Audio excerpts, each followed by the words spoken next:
Good evening, I'm Katerina Georgieva. Here's what's making news right now.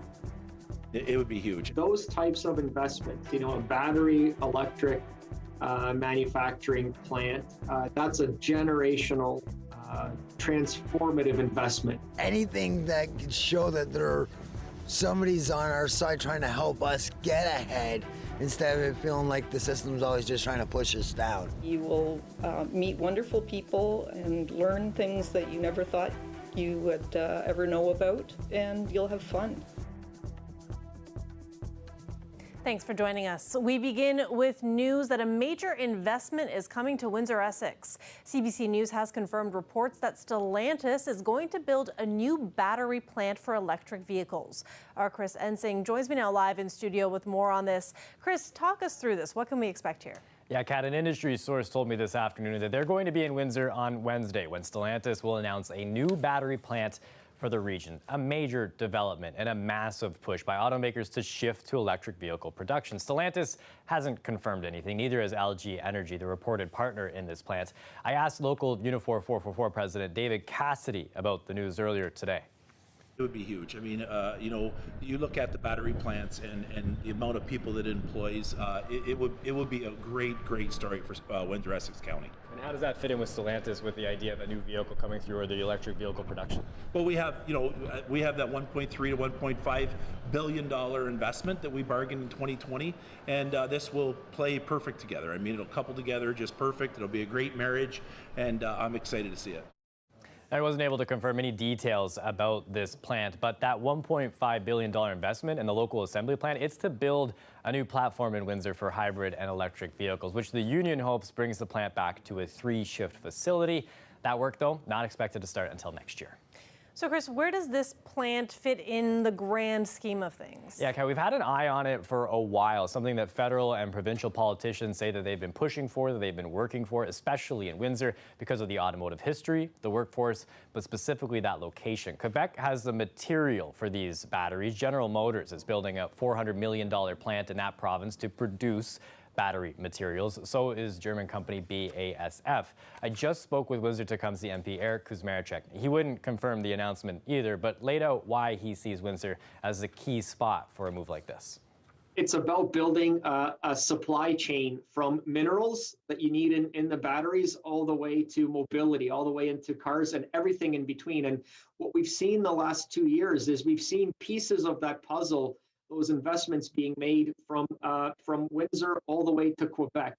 And so that corridor really has the opportunity to be the world leader in terms of both battery manufacturing and electric vehicle manufacturing. And it's because we have all the pieces are here in Canada, whether it's the minerals required for the batteries to a workforce that builds cars and components better than anyone else in the world. And then you've got governments that are, again, aggressive partners, aggressive leaders when it comes to climate change, and all of those pieces are coming together. This is generational. Like, I cannot explain it other than that. These types of investments are generational for the communities that do receive them. And when he talks about aggressive partners, this comes on the heels of a major announcement from Honda, where the provincial and federal government just announced $260 million to help that manufacturing plant build hybrid vehicles. Ingersoll, it's already getting electrified. That's where GM started building their all-electric delivery van last year. Kat. Thanks, Chris. CBC's Chris Ensing live in studio for us tonight. And Windsor's second largest employer has reached a tentative deal. Local 444 has been working out a contract with Caesars Windsor since February. Here are some of the sticking points. Well, it's like any set of bargaining, right? People are looking for wages, people are looking for pensions, all the benefits, all that kind of stuff. So we knew moving in, we looked at a lot of the workplace issues. The committee, talked about a lot of their workplace issues over the last 3 years that they've been faced with. But the reality is we've been closed since 2020, and there wasn't a lot of the workplace issues that we had that we've been used to. He says he's pleased with what they've been able to negotiate, and he's excited to bring it to the workforce on Sunday. That's when the ratification vote takes place. The workforce had overwhelmingly voted in favor of strike action at 94%. The union represents about 2,200 workers at the casino. Around half are still laid off from pandemic restrictions. And a threatened strike at Ontario's colleges has been averted. The colleges and the union representing faculty say they've agreed to enter binding interest arbitration. That means the strike that was scheduled to begin today has been called off. The Ontario Public Service Employees Union and the College Employer Council say all work-to-rules strike activities have also ended. Negotiators for the two sides met virtually yesterday and issued a statement on their agreement late last night. The union has said workloads, the contracting out of faculty work, and benefits for part-time faculty are key issues in the dispute. Windsor's mayor says a review of the response to the Ambassador Bridge blockade is critical. Drew Dilkins shared this letter online that he sent to provincial and federal ministers asking that actions be reviewed. He said that all levels of government are performing reviews associated with the steps each of our administrations undertook, and points out that a mandatory review must take place federally and provincially because of the Emergencies Act that was declared in response to blockades. And Dilkins writes, the recent blockade incident at the Ambassador Bridge highlighted a vulnerability in our governance model. He wants to look at steps to further protect infrastructure in the event of a similar occupation. Transit Windsor is working to increase capacity on its buses and boost ridership numbers. The bus operator is negotiating with the union to increase the number of passengers allowed on board. There is a limit, even though there are no public health rules preventing buses from operating at full capacity. Currently, we have a 40-seat capacity in our buses, so that restriction, there is no local restriction that says you have to keep that there. So we're looking at increasing that capacity, but we want to make sure that we're doing it in a safe manner for our operators and our riders. So we're hoping in the next little while that we're going to start seeing higher capacities. Transit Windsor is also aiming to restore service to pre-pandemic levels by September and is looking to hire about 20 drivers. Come Monday, many can go maskless. It's part of the province's plan to phase out pandemic restrictions. Now, at that point, many can take off their masks in most public spaces, though not everywhere. A number of other restrictions are also staying put until the end of April. CBC's Ashta Shetty explains. It's really something many of us have been looking forward to. No more of these come Monday if you're going shopping or to church. Students in public and Catholic school boards will no longer have to wear masks either. Students attending St. Clair College and the University of Windsor will have to wear one still. Windsor-run facilities require masks, but that could change after the council meeting Monday afternoon. Masks won't be mandatory at local grocery stores and gyms either. One gym owner says some clients will be glad to see the restrictions rolled back, but he's worried about the new variant BA2, a subvariant of Omicron. You know, I don't want to see, the business locked down for a fifth time, but, if the province is in a spot where it demands that, we'll obviously comply. It's a little bit more convenient for our members, like walking in, they don't have to worry about their masks anymore. But honestly, we were able to operate with all these restrictions pretty easily because of the, the small size of our facility and the smaller clientele that we have. There are still some who will have to abide by mandatory mask mandates, and that includes long-term care, public transit, and shelters. But those requirements will also be dropped April 27th, which marks the end of all emergency orders. Ashta Shetty, CBC News, Windsor. Dr. Teresa Tam says the Omicron subvariant BA2 appears to be more transmissible than the original variant. BA.2 does not appear to be associated with more severe illness in vaccinated populations. However, it is still capable of causing severe disease among people without prior immunity, which underscores the importance of getting up to date with COVID-19 vaccines, including a booster if you're eligible. Tam called the emergence of Omicron a game changer, where the primary doses of COVID-19 vaccines weren't enough to stop the variant in its tracks. She says the federal government is reviewing all of its previous vaccine mandates when the science was largely based on the two-shot regime. Our COVID-19 policies may soon move from an emphasis on requirements toward recommendations. While the spread of the subvariant BA2, dubbed as stealth Omicron, has been relatively slow in Canada, health officials warn that if cases increase again, hospitalizations could also go up. More funding is coming from the Ministry of Health for Windsor's Agri-worker isolation and recovery centres. The $4.8 million from the government will allow the 2 safe voluntary isolation sites in Windsor, Essex to keep running until June 30th. That covers 400 rooms to accommodate temporary foreign workers in our region, with accessible, safe spaces to self-isolate as needed. After 2 years online, an education program for seniors will be getting back to in-person learning once again. Elder College is run through Canterbury College at the University of Windsor. And as Dale Molnar reports, eager students are already jumping at the chance to sign up. Yeah, so these are all orchids of various types. There's oncidium.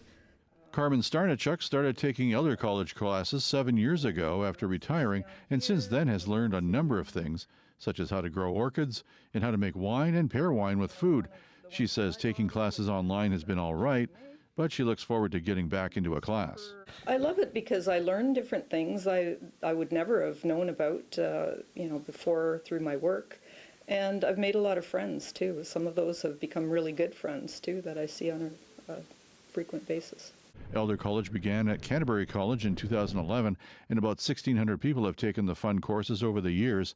The founder says streaming classes online has allowed them to bring in students from around the continent, but they've missed the in-person social aspect of the programs. There's always a little break and tea, coffee, and cookies and stuff like that. And I think a lot of our people have missed that. We have one lady, for example, who bakes cookies exclusively for Elder College, and she's anxious to be back in the business of baking cookies for us. Brown John says they are preparing to offer a course on Scandinavia next week in Kingsville. Some students will attend online and some in person. I'm not sure how that's going to work. I'm doing one on Tuesday, and I'll find out whether that works or doesn't work. Brown John says registration began yesterday and about 172 people have signed up so far. There's still time to register for Elder College. You can sign up for classes from now until June. Dale Molnar, CBC News, Windsor. Some Windsorites are getting caught in what they describe as an inescapable cycle of borrowing. That's after turning to high-interest payday loan services. It's so problematic, Windsor City Council wants to help people find other options to solve their money woes. Jacob Barker has more on that. You just find yourself in a trap that you can't find yourself a way out of. David Booker borrows money against the government money he gets to care for his daughter. He's been stuck in a cycle of using payday loan services since he had to get his van fixed in 2018. Every month he has to get another $300 loan, which he pays an additional $45 for. It was in between pays. I needed my van on the road and I needed to pay the mechanic, so I had to borrow it. That's $15 off every 100 borrowed, a huge chunk out of an income where every penny counts. 3 years still having to pay, because once you pay off your everything, you need to re-borrow that money back so you can try and stay afloat. Well, City Council would like to see fewer people finding themselves in situations like these, but it can't change how loans work. It can only change how establishments are licensed. So at Monday's meeting, it will explore the idea of educating people who use them. I think the key is to make sure that, tell them, do you know you can go to a credit agency and, get it for 8% instead of 20%, for example. Today, Michelle Chase is a trained PSW and works at Street Help, but working a minimum wage job when she was younger, she sometimes had to rely on the loans. Eventually, she wasn't able to pay them back, and collections soon followed. The phone was constantly ringing to the point where I had to change my number, and we actually ended up having to claim bankruptcy to get out of the hole. But even with her experience, she says she believes same-day loans are a necessary evil. Sometimes you just need a little bit to get you over the hump. Booker says he believes the city's idea to educate is a good one. Anything that can show that there are somebody's on our side trying to help us get ahead instead of it feeling like the system's always just trying to push us down. The issue is before council this coming Monday. Borderland believes there is an appetite to move forward with an educational approach and that they would likely be moving forward with it immediately. Jacob Barker, CBC News, Windsor.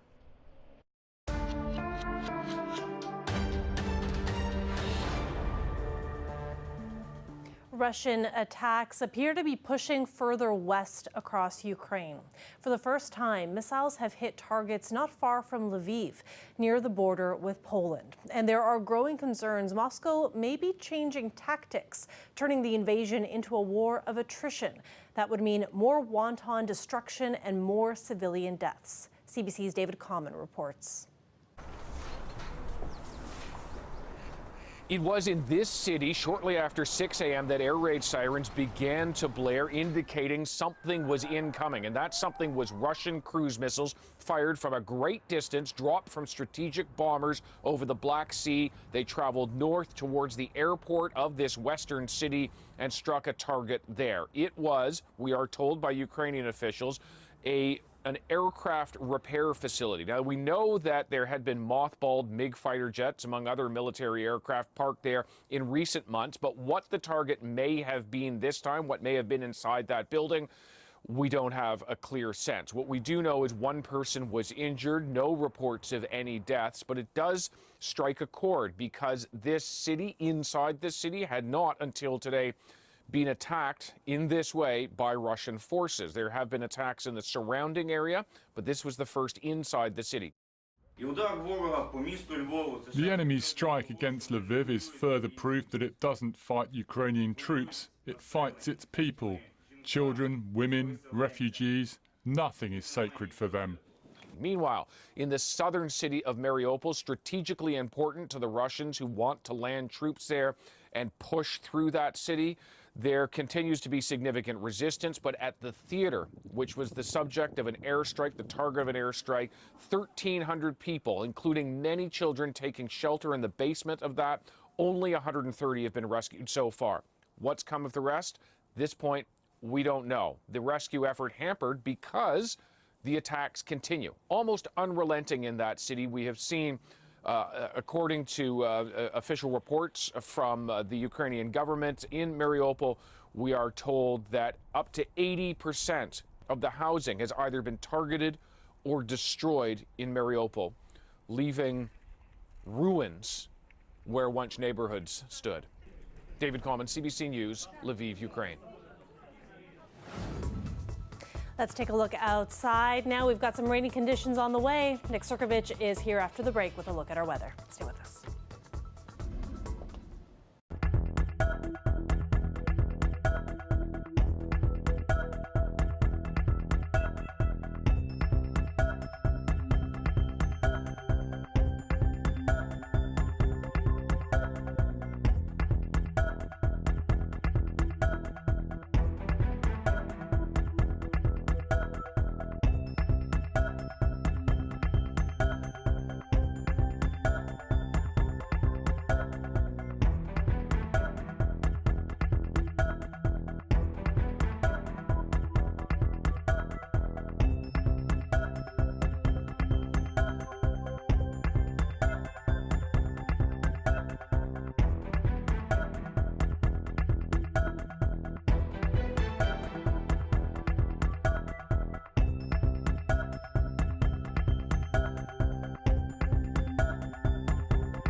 Nick Sturkovich is here now for a look at our weather. Nick, it's been a beautiful week, but it's about to get a little rainy.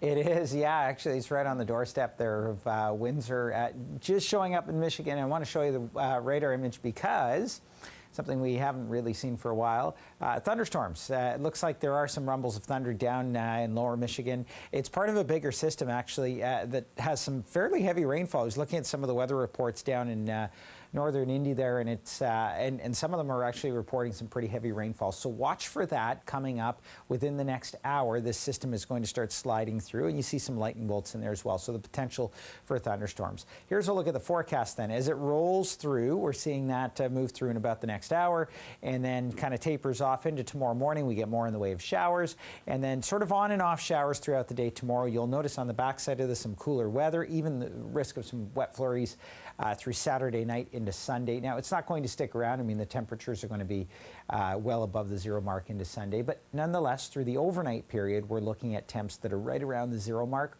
And so some flurries are certainly possible. The bright side in all of this is the first day of spring is sunny. It looks like sunshine for Sunday right through, and some pretty mild temperatures as well to kick off spring. A little bit more in the way of cloud cover moving through Monday, and the risk of some showers. Now, speaking of showers and rainfall for tonight, I mean, here's a look at the general sort of rainfall accumulations. 10 to 20 millimeters of rain for Windsor. However, if we see some thunderstorms roll through the Windsor area, certainly locally heavier amounts are possible. So watch for that moving through the overnight. Right now we're sitting at 8 degrees down in Windsor, double digits still in Chatham-Kent. Moving through tonight down to about 6 degrees and rain showers. Again, the risk of an isolated thunderstorm, but certainly some heavy downpours for tonight, starting in the next hour to 2 hours. 12 for tomorrow, 14 for Sunday. That's how we kick off spring. And then the risk of a few showers on Monday. Generally nice temps, although Wednesday, maybe we should block that out because it kind of takes us back down closer We'll to block seasonal. it out of our minds, and what better way to bring in the spring than some sunshine and also some showers. That's Makes right. sense. Thanks for that, Nick. You bet. When we come back, we're going to take you to the Ottawa region where an aggressive squirrel is causing a little bit of a commotion. Stay with us.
Welcome back. An aggressive squirrel appears to be causing a commotion in Carleton Place, a town west of Ottawa. For months, people have been sharing stories of the critter running up their bodies and occasionally biting them. Matthew Kupfer has the story on this unusual behavior.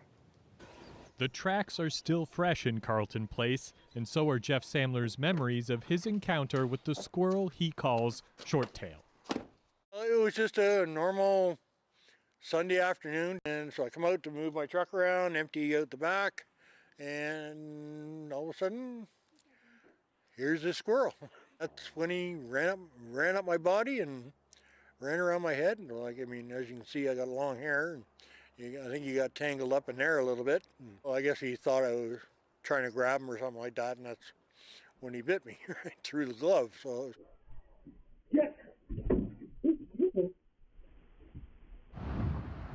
After Samler had his bite checked out and cleared at the local hospital, he found out he wasn't the only person to have a squirrel squabble. Down the street, 9-year-old Lucas Hamilton had a close call in his backyard.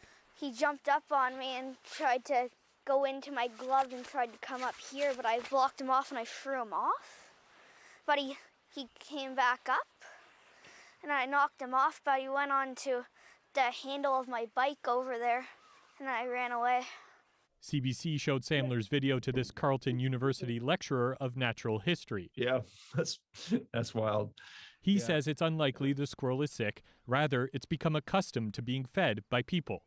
And this sort of thing is so rare. I mean, it's with animals, you always get a variation in behaviors, and you get some that are a little more aggressive. And this guy's right at the upper scale of being aggressive. He suggests capturing and relocating the animal far from humans may be the best strategy. The town of Carleton Place says it hasn't received any bylaw complaints about bites from bushy-tailed creatures, and the municipality wouldn't be involved if residents hire a wildlife trapper or pest control service. As for Shorttail, he was just as fearless as ever this week. Most squirrels see a human, they take off, but not this guy, I guess. Matthew Kupfer, CBC News, Carleton Place. I'm not interested in a one-on-one. Put that squirrel there. And an odd delay of game during the start of March Madness.